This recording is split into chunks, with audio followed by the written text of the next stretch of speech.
aktif. Memang tak duduk diam lah, tak duduk diam. Sekarang ni tiap hari dia pena. Kan?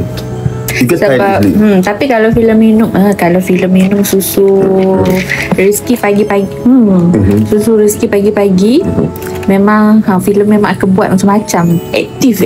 Memang tak duduk diam lah, tak duduk diam. Buat macam-macam. Macam hari ni filem tak minum. Filem tak minum pagi-pagi.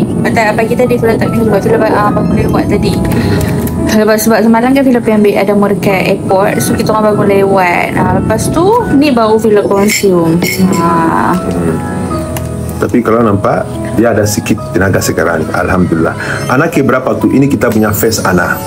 Guru Ini kita punya face anak. Lepas 6 tahun kahwin. Kita dah kahwin sekarang ni 6 tahun. Ini kita punya face anak. Dia bila hari Tuesday insyaAllah kan? Hari Selasa.